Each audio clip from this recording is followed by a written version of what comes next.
நடக்க ஆரம்பிச்சிட்டான் ஷீரோ. ரிச்சி ஸ்ட்ரீட்குள்ளே தான் போகிறான். வண்டி எவ்வளோ வண்டி வருது. ஏய் ஏய் ஏய் கெட்டிமா பிடிங்க. ரிச்சி ஸ்ட்ரீட்குள்ளே நடக்க ஆரம்பிச்சிட்டான்ப்பாங்க. என்னமா நடக்கிறான் பாருங்க வேகமாக. அவனை கறக்க முடியல. போகிற வர்றதுங்கெல்லாம் பார்த்துட்டு தான் போகிறாங்க அவங்க. எவ்வளோ வேகமாக போகிறான் பாருங்கள். ரிச்சி ஸ்ட்ரீட்குள்ளே தான் நடந்து போயிட்டுருக்குறோம் நாங்கள்.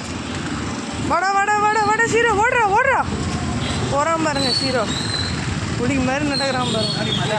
போகலாம் போகலாம் போகலாம். இப்போ ரைட் ரைட் ஷீரோ ரைட் ரைட் ஓடுறான் பாருங்க ஃபாஸ்ட்டாக. குப்பை தொட்டி பக்கம் போகாதீங்க. செல்லாம் போடி. ஏய் பையா இந்த இப்படி ஒரு ரவுண்ட் வச்சுட்டு அப்புறம் போகலாம்ப்பா. லட்சி கடைக்கு போயிடலாமா? சரி சரி. இப்படிக்கா கூப்பிட்டு போங்க லெஃப்ட் சைடில். ஏங்க நாய் வருது தூக்குங்க. வந்துருங்க. ஸ்ட்ரீட் டாக் ஒன்று வருது பாருங்க.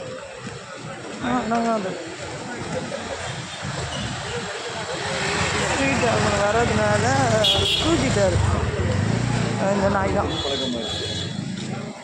அது அப்படியே பிடிச்சிரும்.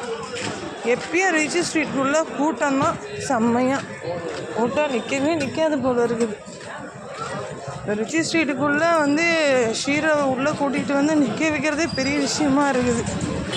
ஷீரோவை இறக்கிட்டு சரி லஸ்ஸி குடிக்க போகலாம் அப்படின்னு நினச்சிட்ருக்கோம்.